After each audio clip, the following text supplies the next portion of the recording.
Izy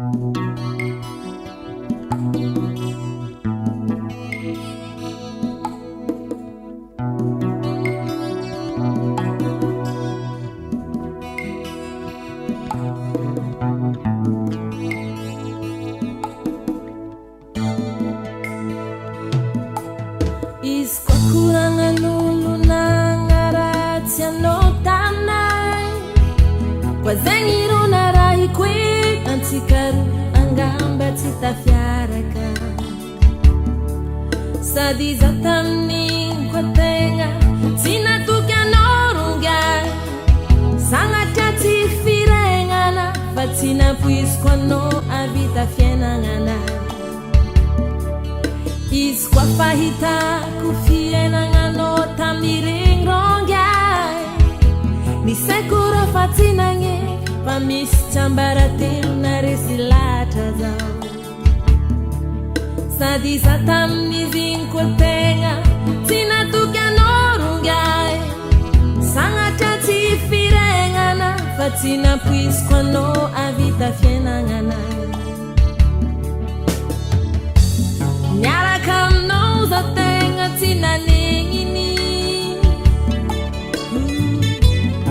ariky anao lehilahy vogno amelogno, fa tsy raha ankadala zao. Misaotra betsaka anao ngiahy, za magneky anao, za magneky anao rongahy, za magneky anao satria tegna tsapako fitiavanao zao. Za magneky anao,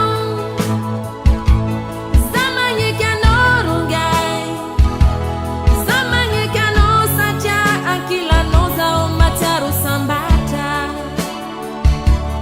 Za magneky anao.